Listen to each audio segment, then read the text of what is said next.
ওলামা কাউন্সিল অসমৰ ফালৰ পৰা যোৱাকালি ছ'চিয়েল মিডিয়াত আমি দেখা পাইছোঁ যে RAJA ৰাজা নামৰ এটা প্ৰফাইলৰ পৰা মৌলানা বদৰুদ্দিন আজমল চাহাব আৰু সিৰাজুদ্দিন আজমল আৰু মৌলানা বদৰুদ্দিন চাহাবৰ পুত্ৰৰ ফটো চিত্ৰ অংকন কৰি আৰু সম্পূৰ্ণ উলংগ অৱস্থাত তেওঁলোকৰ ফটো অংকন কৰি আৰু তাত লিখিছে যে কোন হ'ব বিন্নাকান্দি সমষ্টিৰ AIUDFৰ প্ৰাৰ্থী।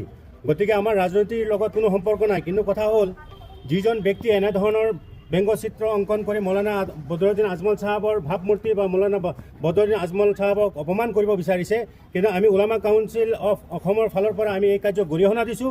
এয়া কেৱল মৌলানা বদৰুদ্দিন আজমল চাহাবক অপমান কৰা হোৱা নাই, বৰঞ্চ সমগ্ৰ ওলামা সমাজক মানে এনে অপমানিত কৰা হৈছে।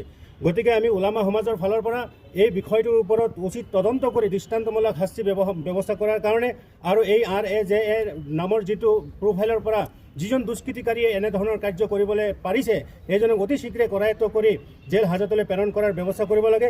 আজি আমি মাননীয় দিছপুৰ আৰক্ষী থানা ভাৰপ্ৰাপ্ত আৰক্ষী বিষয়া মহোদয়লৈ আমি এখন এজাহাৰ দাখিল কৰিছোঁ আৰু অনাগত দিনত কোনো ব্যক্তিয়ে যেন এনেকুৱা ব্যক্তিগতভাৱে কাৰোবাক আক্ৰমণ কৰিব নোৱাৰে, সেইকাৰণে আমি আজি ওলামা কাউন্সিলৰ ফালৰ পৰা এইটো মানে এজাহাৰ দাখিল কৰা হৈছে।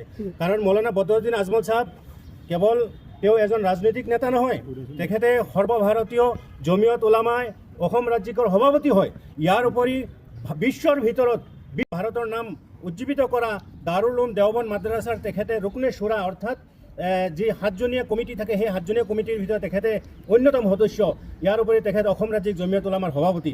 গতিকে তেখেতৰ শৈক্ষিক দিশত আৰু তেখেতৰ বহু পৰিচয় আছে। গতিকে তেখেতক এজন ব্যক্তি, তেওঁ কেৱল এজন ব্যক্তি নহয়, তেখেত এটা অনুষ্ঠান, তেখেত এখন সমাজ হয়। গতিকে এই কাৰ্যক আমি গৰিহণা দিছোঁ। সেইকাৰণে আমি অসম চৰকাৰক আহ্বান জনাইছোঁ, পুলিচ প্ৰশাসনক আহ্বান জনাইছোঁ এই দুষ্কৃতিকাৰীক অতি শীঘ্ৰে কৰায়ত্ব কৰি দৃষ্টান্তমূলক শাস্তিৰ ব্যৱস্থা কৰিব।